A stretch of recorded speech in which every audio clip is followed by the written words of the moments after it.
Ste že kdaj slišali za dan brez umazane posode? Kaj pa za objemi svojo mačko dan? Tudi ne? Potem pa si definitivno morate ogledati današnje Quickie, v katerih bomo govorili o nenavadnih praznikih ter o ljudeh, ki jim je vsak še tako bizaren praznik dovolj dober razlog za žurko. Začnimo s praznovanji povezanimi s hrano. 4. januar je špageti dan. Ni važno, ali gre za bolognese, pesto ali carbonaro, pomembno je le, da so testenine dolge in tanke kot posušeni deževniki. 1. december je pojej rdeče jabolko dan, ko slavimo najbolj zdrav sadež na svetu, ki ima posebno moč, da prežene zdravnike kot česen vampirje. Je pa to tudi zelo travmatičen dan za ljudi, ki jim je ime Adam, Eva ali Sneguljčica. Najbolj krut med prehrambenimi dnevi je 2. september, poznan tudi kot svetovni dan slanine. Ta dan ni nevaren samo za človeški kardiovaskularni sistem, temveč tudi za pujske. Če jeste slanino en dan na leto, ni panike. Če pa to delate vsak dan, potem si pa pojdite takoj zdaj izmeriti holesterol, prosim. Gremo. Mimogrede, če bi morali izpostaviti najbolj glasbeni dan v letu, bi si definitivno izbral 20. januar. Gre za dan sira. Takrat jaz in vsi ostali laktozno intolerantni ustvarjamo glasne smrdeče simfonije. Nadaljujemo z dnevi medsebojne ljubezni. 21. januarja je dan objemanja, ki ga bomo zaradi trenutne zdravstvene situacije preskočili.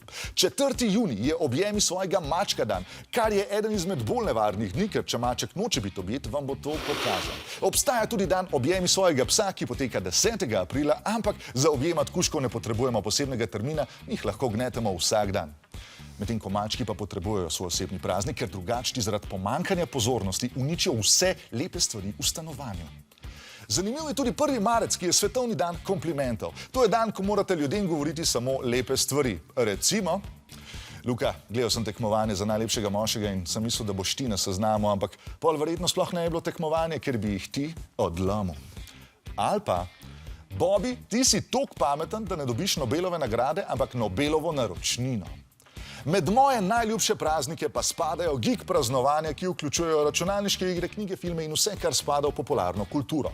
22. septembra praznujemo dan hobitov, ko jemo 2 zajtrka in se sprehajamo s prstanom. 4. maja slavimo vojno zvezd, ko se mečujemo z žaromeči in krulimo kot Čubaka.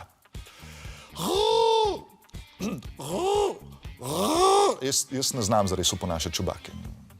Najbolj nenavaden med geek dnevi pa je zagotovo 19. september, ko je govori kot gusar dan. Takrat si čez oko nalepite črn kos blaga, na ramo si privežite papagaja, nato pa cel dan renčite na ljudi. Ne govorite več ja, ampak aj, ne rečete več živjo, ampak ahoj, in ko pozdravite prijatelja, je on vaš meti. Mimogrede, 30. september je dan preklinjanja in če ga povežete z govori kot gusar dnem, lahko dobite festival grdih besed, pa ukor.